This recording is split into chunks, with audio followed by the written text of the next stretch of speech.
lose the glasses, don't need those anymore. My name's Davies. I'm here to talk about fast, concurrent, secure, correct actors and a pony. I have 289 slides to do in 30 minutes, so it's going to be one slide every 10 seconds, so wish me luck. Here we go. First thing, probably should have named this correct actors and a pony lang, because when you search for pony, really you want more of this and less of this.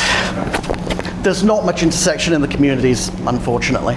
So, here are the rules of engagement for this presentation. Number one, there will be generalizations. There will be source code, and this will be too fast for you to actually look at the source code and parse. So, try and think about concepts as opposed to details. All right, my hope is to give you enlightenment in 30 minutes, or you're gonna hate me.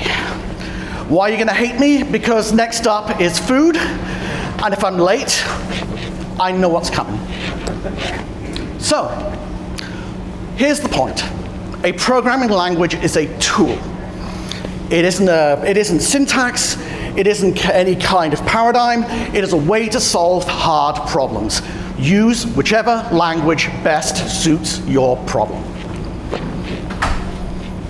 So, ponies raising sorry, I had to do at least one.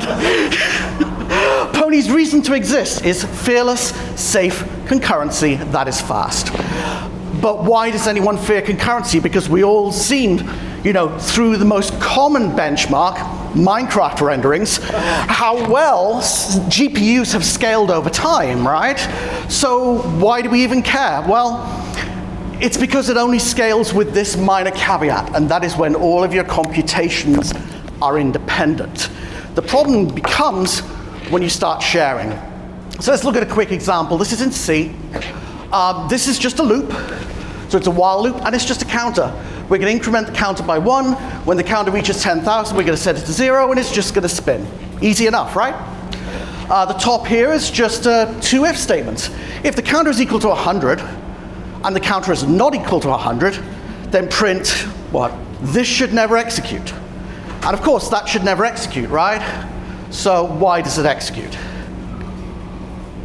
The reason it executes is because we have all learned via assumption, because of the way we have all learned to program, that instructions happen in a linear line. But when you are dealing with concurrent software, you're making assumptions that don't match, because those were two different reads that gave you two different values. And concurrency breaks assumptions like, if you read something twice, you'll get the same value. And that's what we're here to solve. This is a data race 101. So, this is a contrived example, yes. But in the real world, this really happens. These bugs are real. They are intermittent. They are rare. They do silent data corruption, and there's no way to really reproduce them, which makes them horrible to fix. And almost all other concurrency bugs actually end up coming from trying to mitigate data races. So, what is a data race? Well, the C standard defines it as two expression evaluations conflict when, whatever. Let's just tell you how to avoid them. The critical thing is that you, when it comes to runtime, have no control over the order in which your instructions execute when they're in different threads. You have no control over that. So Pony's foundation is two very simple rules. Rule number one is the read rule. If I can read a variable, nobody else can write to it. And then the the opposite of that is if I can write to a variable, then nobody else in the system can read from it. So let's talk about data race mitigation techniques that are used in the world. There are basically two axes. That's axes, not axes. You either separate data in time or in space. So the first one is easy. You share nothing between threads. If you have no sharing, then you have no concurrency problems. This is what GPUs do, if only. The second one is don't execute threads at the same time. So if you have no parallel execution, then you should have no problems. Also, you have no scaling when you add more CPUs because only one thread executes at a time. This is why C, Python, and Ruby don't struggle with these types of things. Third one is to only share immutable state. So if you have no writes in your system, then you have no problems. And this is how the Beam, which is Elixir, Erlang, that's how those systems produce safety. And then we've got transferring ownership of isolated data. And that is, if you don't share any writable memory, then you can't have problems. So think of it this way. Your data is this beautiful milkshake, and there's only one straw. And you pass that straw between your threads or between your actors. That is isolation. And then there's synchronization, which is unfortunately how a lot of systems do it. And you'll see why I say unfortunately now. And that is share it all, separate by time. The problem is that when you synchronize data accesses, you're no longer concurrent. Because you're going to a point and then you're like, I can't go any further because someone else is using it, so you're blocked, right? You're not, in that point, you're not concurrent. And then the more synchronization you have, the more latency and delay you have, which gives you much worse performance. The best example I can give people is for those of you who use RDBMSs, and that is, if you have a table lock, and you lock the table, then only that one session can use that table. Well, that's a great way of making sure you don't get data corruption, but it just nukes your performance because you can only have one operation on a table at a time. Alternative, you can have row-level locks, which is the same thing, but finer. But when you have row-level locks, you still do have a performance hit, but you need to be very careful because then you have to think about it harder because your constructions of concurrency that you're trying to protect are smaller, you're more likely to make mistakes. And when you do use locks and this type of synchronization, you introduce an entire new class of bug, which are relative lock bugs like deadlocks and so on and so forth. And that's no bueno. So you can do all of this manually, much like you can do memory management manually. I mean, I think most of us are familiar with the various types of memory bugs that make security people's day. There are also concurrency bugs. So data races, which we've already talked about, deadlocks and so on and so forth. And there are plenty of them, but not in Pony. Because Pony will guaranteed protect you from these bugs. So let's talk about the actor model. The actor model, in one slide, for those who are not familiar with the actor model, other languages that implement it would be, for example, Elixir, or Erlang. And there's also implementations for Java like Akka, but I won't talk about that. All right, here's how it works. Actors are a single thread of execution. So they work the way that we've been taught. You know, this instruction, then this instruction, then this instruction, then this instruction, then this instruction. They have isolated memory, and they're very easy to reason about. Each actor has a mailbox, which is basically a first in, first out queue. I'm going to use queue and message and mailbox interchangeably, forgive me for that. And these are the rules. No shared memory, asynchronous messages only, and an actor works like this. It receives a message, it opens the message, it performs some kind of computation, which could involve sending other messages, and then it goes back to sleep. That is how the actor model works. Very simple, awesome model, and it guarantees no data races because of the isolated memory. But there's no free lunch. The cost of that lunch is performance. Because if you look at our example here with all of these actors, each of these actors has to have a separate stored copy of our string. So you have larger memory copies. Copies. Speaking of copies, duplication, messages, when you send a message from actor A to actor B, you're copying the data from actor A into the message and then into actor B. So again, more allocations, more memory copies. And then message queue contention, which you get in a lot, which is where you have lots of actors trying to send messages to one actor can create contention. And naive implementations of the actor model are slow because of these reasons. So let's talk about Pony's origins. It started off with high performance requirements at a bank. For their application, they actually wrote their application initially in C, and they had concurrency bugs. So they created a C-based actor library, and then they had fewer concurrency bugs, but they still had more concurrency bugs. And they realized that they could not solve this problem cleanly with a library. They had to go ahead and design a language and a type system in order to make the guarantees that they needed for their business. And how safe is it? There's actually a mathematical proof in the PhD thesis that backs all of this off, and those who like the math, and there are a couple here, can go ahead and read that should they wish. So Pony. From day zero, the language and the runtime were written together to be a high-performance actor model language. So it's not grafted on the side of another language. It is fast over everything except correctness. This is the philosophy. Got to get the right answer quickly as possible. Everything else, downstream. If your program crashes, that is considered a compiler or a runtime bug. There should be no program crashes because of the guarantees we make at compile time. Correctness at compile time, not at runtime. This is where we want to spend our time. Not all the way over there, because it's a long way and I don't have time. We also have zero trust in the supply chain because we don't want to worry about, you know what supply chain issues are, I don't need to explain that. Pony implements no sharing, obviously, and sharing immutable state, and transferring of isolated state. It does not implement synchronicity, so lock, semaphores, and that kind of stuff.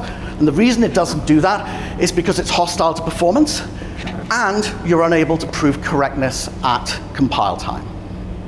So, in order to do this, Pony's actor model is different from other actor models that you may have seen, specifically because the requirements are different. Correct, performance, everything else. So, for example, it is not possible to send invalid messages to a Pony actor. And the reason is because of this. They're type checked. So in this example here, you can see this is an example message send. You can see there is a direct mapping here, which is type checked. That will compile. If you try and send a string using that, it will complain. It will tell you, you sent a string. I need an I64, which is a 64-bit integer. And it will not compile. It will refuse. Compile time, not runtime. It is not possible to message a non-existent actor. And that is because Pony actors never crash. There is no design for crashing. There are no supervision trees, there's no messages, there's none of that. None of that is implemented because it's not needed. They may not terminate themselves. This is the hardest thing that it took for me to get in my brain when I was, when I'm going backwards and forwards between Elixir or Erlang and Pony, is that in Pony, actors never terminate themselves. It's not allowed. And the actor creation is asynchronous. So if you create an actor, it will exist. Again, not possible to message a non-existent actor. Pony actors are reaped when their mailbox is empty and no other actor has a reference to them. If no other actor has a reference to them, that means it's impossible for them to receive messages. If it's impossible for them to receive messages, they don't need to exist. They're reaped. Pony programs exit when there are no messages in the system and all actors are reaped. If you think about, and so Pony programs cannot exit themselves. And if you think about it in a distributed system, if you've got tens of thousands of actors, having one actor decide to shut everything down it's going to leave you in a really unknown state, because that one actor does not know the state of the other 99,000 actors. So this is the kind of thing that you need to have bearing on.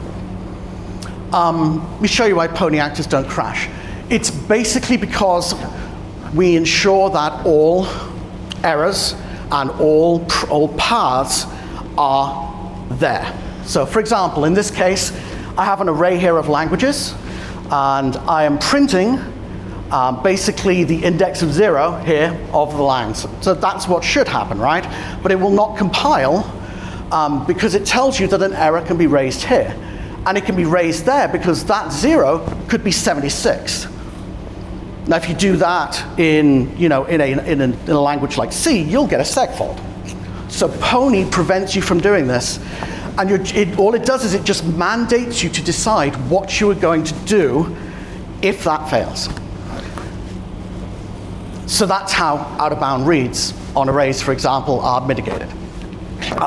If you're talking about other things like file reads, you may need more information, and that's done with types.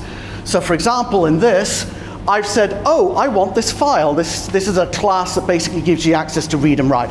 Oh, I want a file, and I'm going to open file with this file path. But if you actually look at the definition, it's either going to return you a file or an error, which of course means it's not going to compile. And it's the same thing again. It says you are wanting a file, but you have not accounted for all of these. So it's stopping you in your tracks. Again, compile time, not runtime. So you have to trap for it and you have to account for it. So here's your happy path, whoops. Here's your happy path here, which is, success is here, this is a file. This is what happens if you reach the end of file. This is what happens if the file exists, if you were trying to write to it.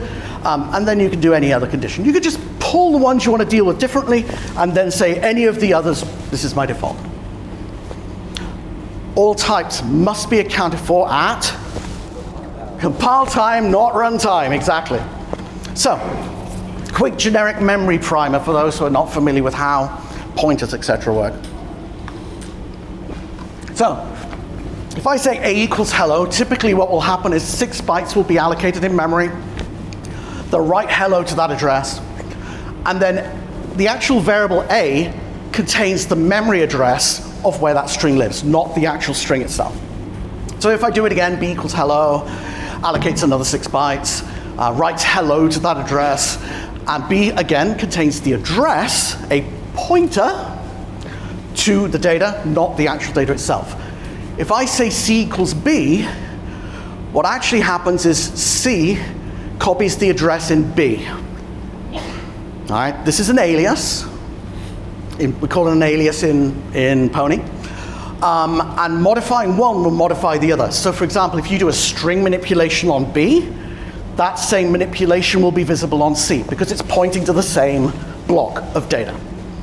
All right. So this is Pony's not-so-secret source. It is Pony's static type system, and it's glorious. So here's a variable expression. A type consists of 2 parts. It consists of a class, in this case a string, and a referential capability. This is probably a new concept. A referential capability tells Pony's compiler what can and cannot be done with that variable as far as sharing is concerned. There are actually 6 of them, but I'm only going to talk about 3 because how much time do I have? So let's do 3. Let's start with a simple one, val. Val means that there is no mutable aliases anywhere in the system. In other words, this is globally immutable. That is going to be safe to share because we can be absolutely certain that that is not going to be manipulated from underneath us. So for example, as a message send, when you print in Pony, it actually sends it to an actor which does printing for you. Next one, ref. Ref says there could be an unlimited number of mutable aliases in the system. Can you send that? Oh no. That is about as unsafe as you can get. So it will complain and compile, and the error message will tell you. It says, you try to send a mutable alias, but to print, I require an immutable alias. So the type system will tell you where you've gone wrong. And then the last type I'm just going to discuss today is ISO. And that is, one reference exists that's mutable. It is the Highlander of referential capabilities. There can be only one. So if we try, so that is safe to send to another actor, but if you try to print, it will actually fail to compile. Now you may think, why is that? Well, it's because of this. Variable S still exists here. So if you were to try and append world to your hello, then you've now got one actor that's basically, depending on the scheduling, you could end up printed hello or hello world. Pony's like, race condition, can't do that. And so it will not let you do that. The way that you solve that is that there is a keyword called consume, and consume destroys an alias. So here's the important thing to know. The very act of sending something, sending an ISO, you have to destroy your reference to it before it can be sent, and that's an atomic operation. So, to summarize, these are compile time only. The runtime, your actual program itself, has no concept whatsoever of referential capabilities. This is all here in the compiler, so no performance issues. Data races, as I just demonstrated, will not compile. And correctness at compile time is always going to be better than correctness at runtime. So, why did I print with an actor? Well, it's because in Pony, outside world operations require authentication, and this is all about the supply chain issues. So, when you first start your program, your first main, and your create, you're given this thing called env. Env is a representation of the outside world, and it contains a lot of things. But to give you an example, it contains a reference to the actor that you can print to started out, an actor for reading in from started in, and then your environmental variables. And then the last thing is an extensible, unforgeable token. And that, again, is because of supply chain. Why do we need to be extensible? Well, because we could do things like this. We could create our own granular capabilities. You could probably guess what these do. Start process auth, net auth, TCP listen auth. It's all kind of self-explanatory, right? And you can create your own of these. So for example, if you want to open a file in Pony, you must have the file auth capability.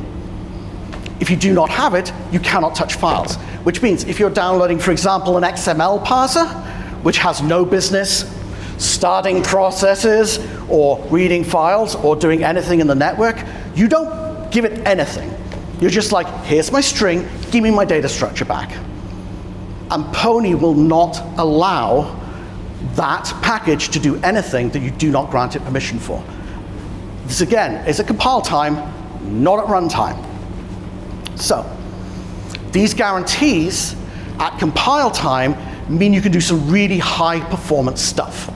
So for example, in messaging, because we can only send immutable or isolated references, we know that our messages can all be zero copy. Because we know that those are safe. We don't need to worry about the data underneath changing, so we can just send the addresses, zero copy. And they require no runtime coordination because, as I said before, ISO, we destroy our reference as a part of the send. So you cannot, sorry I keep hitting the microphone, you cannot, you don't need to do any coordination on the receiving end to make sure that's done. It's all at compile time, not at runtime. And there are no implied copies. The actor model and most implementations of it actually copy the data when they send data between actors, which of course is a performance penalty.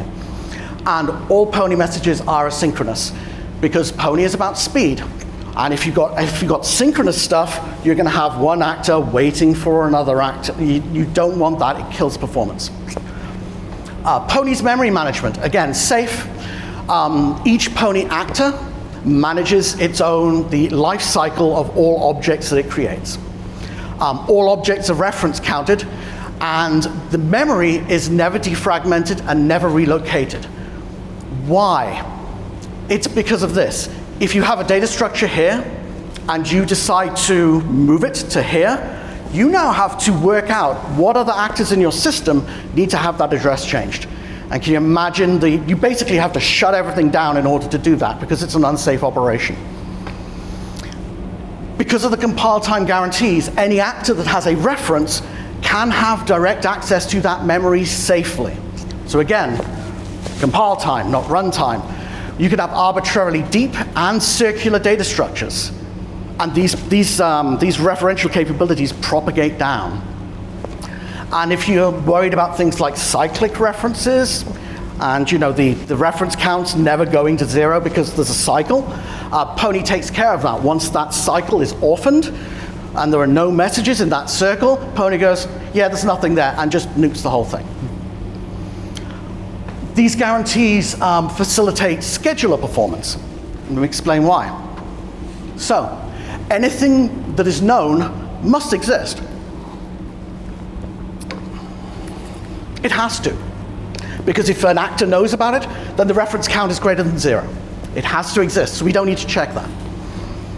Messages are guaranteed safe for exactly the same reason.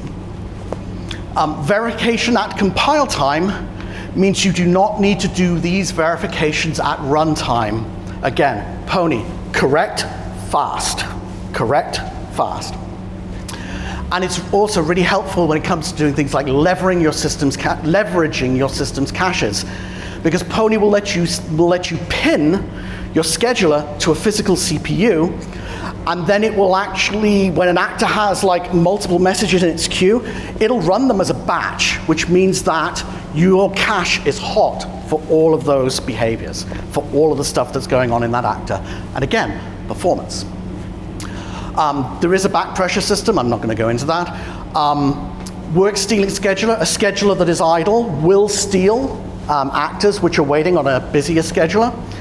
And scaling schedulers, Pony's runtime will scale schedulers up and down automatically. So if you don't have much load, it'll reduce the number of threads it's using. If you got lots of load, it will increase, but never above the number of CPUs, because you don't get higher performance that way. It just looks like you do. It's a lie. Terrible lie. Pony's scheduler is non-preemptive. So for those unfamiliar, preemptive means this.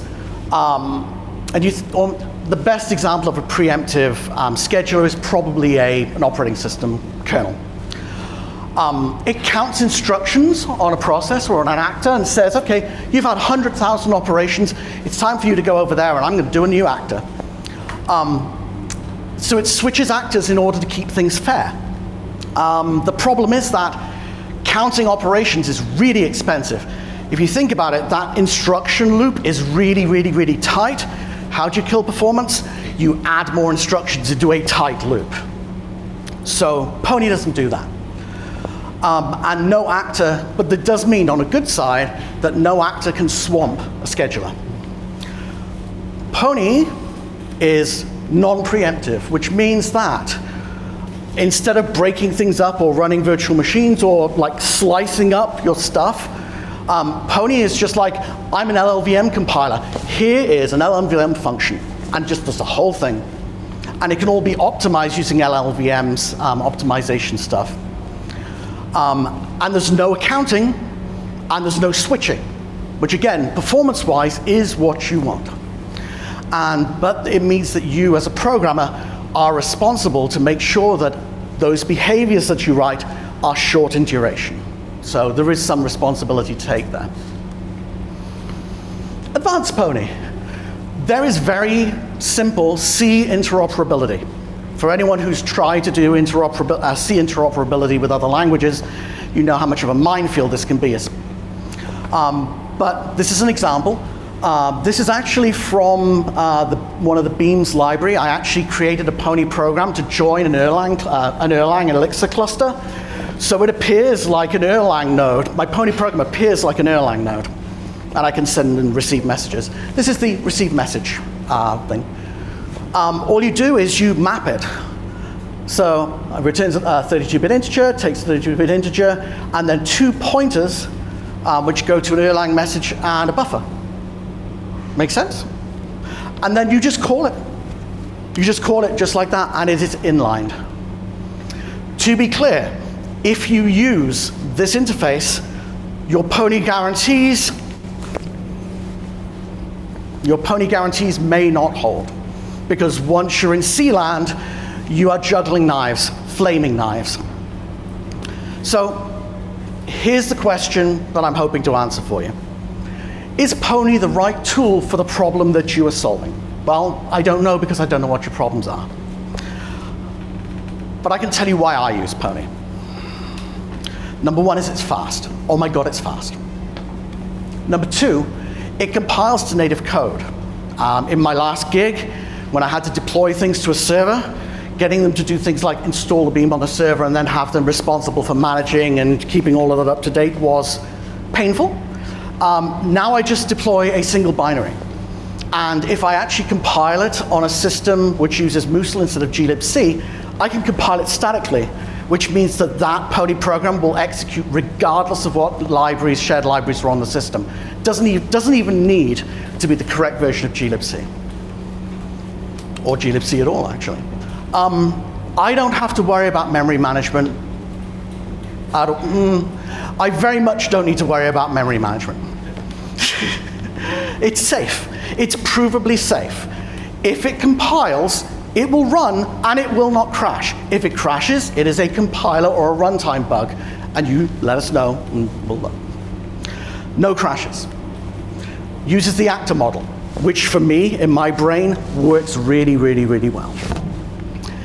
Because it makes it really, really, really easy to reason about at compile time. You don't have to worry about actors crashing at runtime. There's mostly easy C interoperability, which is wonderful, because it means I could do crazy stuff. It's open source, and it is cross-platform. So I promised I wouldn't do this, but I'm going to anyway. So we all know the truth, right? There are lies, damn lies, and benchmarks. These benchmarks are old. They're from 2007, but they're the benchmarks that were in the original paper. This is Pony's garbage collection and memory management system. The first column here is Orca, which is Pony. This is Erlang and the Beam. And this is Java, and same here. Pony, Erlang, C4, and then that's Java. When you're talking about jitter, this is Orca, Pony's responsiveness. This is Erlang's responsiveness. This is Java's responsiveness. And then this is Golang's responsiveness. Absolutely. I would love to do this again. I would love to do a modern version of that. If anyone who knows any of these languages would work with me to do that, I would love to do this. Lastly, when isn't Pony the right tool for the problem you're solving? Well, it is probably if you're writing single-threaded applications. I still use it for that when I'm doing stuff with C, because I kind of use it like a type-safe C, even though I've been asked not to call it a type-safe C. Oops. If you need a distributed runtime, if you need runtimes that will cluster and that will actually cluster together and make it so it all looks like one machine, Pony is not there. The actual paper describes how to make that work, but nobody has implemented it yet. We would love somebody to work on that, please. If you want out-of-the-box performance tooling,